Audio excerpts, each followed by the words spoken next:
Now, you don't have to catch them all, right? It's not Pokemon. So it's not that you'll find co-founders near a lake or a forest or a volcano, right? We are not actually looking for Pokemon, so we don't have to catch them all. We just have to collect one or two, right?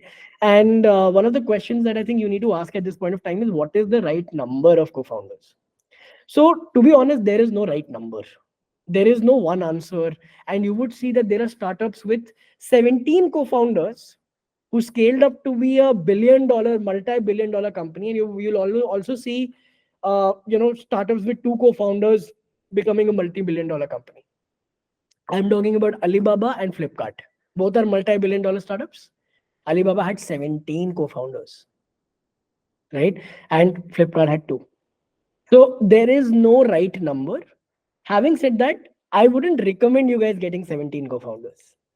Why? Because it becomes it's like too many chefs will spoil the dish.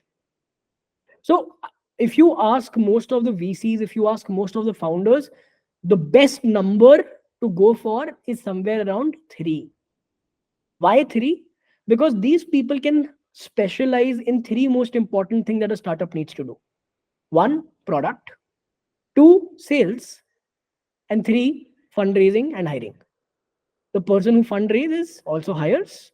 The person who does sales is responsible for marketing as well. And the person who's looking after the product looks after the tech as well. These are the three biggest, most time consuming roles that are going to be there in any venture. Having said that, it is not necessary for you to have three. You can always have four. You can always have two. I and Rajan, we are two people.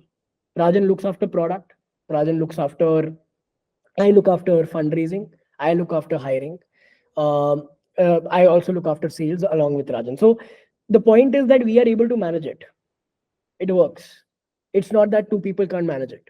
Similarly, if you get four, that's also perfectly fine. There's nothing wrong with it. Okay.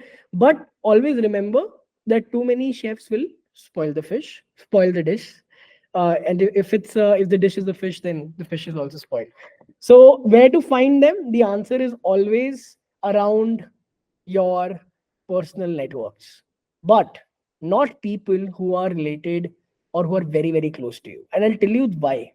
When you work with your brother, sister, spouse, there is this chance that if things go badly, then you will end up blaming each other.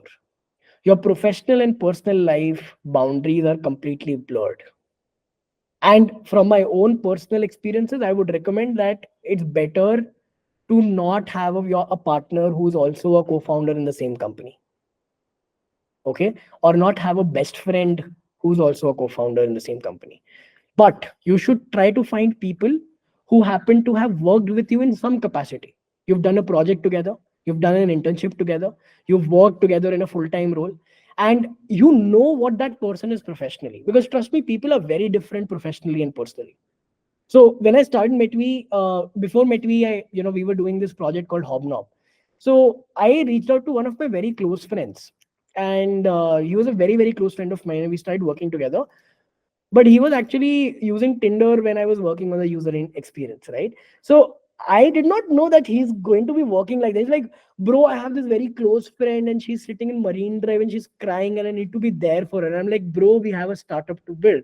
So I realized that he's a very nice guy as a friend, but as a professional, he's not as professional as I would want my co-founder to be. Because I wanted a co-founder who will leave everything aside and focus on what is to be done. You need that ruthless mentality to pull it off. So that's the point. You always need to figure out that how that person is when they're working with you professionally. Having said that, there are always brothers who've been super successful while they've worked together. There are always spouses who've been super successful as a couple. I know a lot of people who are married to their co-founders and are doing extremely well. So it's not a one rule that applies to all. You need to look at what works for you, but try to get a co-founder who you've worked with professionally in some capacity. Otherwise, it's a very, very big gamble that you're taking up. So look at your colleagues, look at your friends who you could have worked with on a project, right? You can always try and get to know people in communities like Metvy, right? Where you have, handful pick people, handpicked people, and you can kind of try and get to know them, network with them, and figure out if you would want to work with them. You can always look at networking apps. You can always look at LinkedIn. But before you decide to start working together as co-founders with somebody, it is always good to have this kind of a threshold period where you're just working with this person to get to know them, rather than being like, oh, you're amazing, you're my co-founder. That never works.